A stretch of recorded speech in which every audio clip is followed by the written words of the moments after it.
శివాయ అని మల్లెపూలు ముట్టు. మల్లెపూలు ముట్టాలి. సరే స్వామి. అయాసిపోతాయి. సరే స్వామి. మళ్ళీ బాగా శివుడికి 1/4 కేజీ మల్లెపూలు ఇలా ఇది పూలు ఇలా. సరే స్వామి. బాగా 1/4 కేజీ పూలు. నేను తలసిపోయింటి పోరే నీళ్ళు పడినాయి ముందుగానే నీళ్ళు పడినాయా? ఏం నీళ్ళు పడినాయి ఏం కాదు చూసి ఒంటికి అది ఎడకంగా మొదటి పోయి నిద్ర చేసి నీళ్ళు మునుగు ముందు ఎడకంగా పోయి దానికి ముద్ద చేయి మట్టి ముద్ద ముద్ద చేయి బాగా ముద్ద చేయి గంగమ్మని అడ్డుపడి పెట్టి సార్ మట్టి ముద్ద చేసి అడ్డుపడి పెట్టి ఆడ కాయ కొట్టి గంగమ్మకి అవి తల్లి గంగమ్మ తల్లి అట్లా అట్లా 9 సార్లు అట్లా ఒక 5 వారాలు 5 వారాలు అది 6 వారం చేయాలి.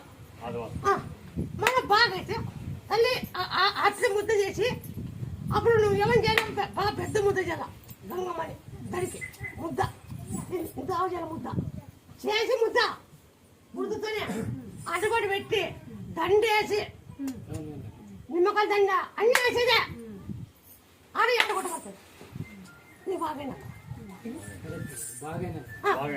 బాగైనాక ముద్ద అదే అది చేయాలి మళ్ళా దానికి పైన బాగా ముద్ద చేసి బాగా ఇట్లా బాగా ఇట్లా బండవాడు చేసేది బాగా అట్లా పెట్టేది అటు చేయి తల్లి గంగమ్మ తల్లి నాకు వంటి బాగా వస్తే నీకు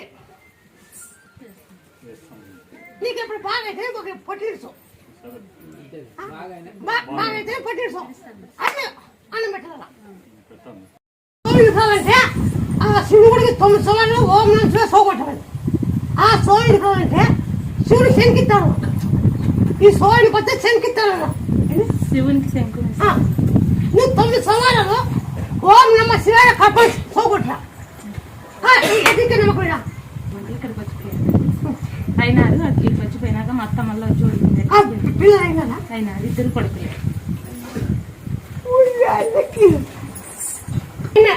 మా ఆయన పెట్టి ఆకులు తీసుకో మా ఆయన పెట్టి తొలచాలు పెట్టుకో దంచి ఉండే కప్పుడు ఏ జహాను అందుకో తిరిగి లేకుండా పోతుంది. ఎన్ని రోజులు చేయాలి? అట్లా 20 రోజులు వచ్చాయి. బాగా అయినాక మా ఆయనకు ఆకులు కట్టిలా కట్టిస్తాను.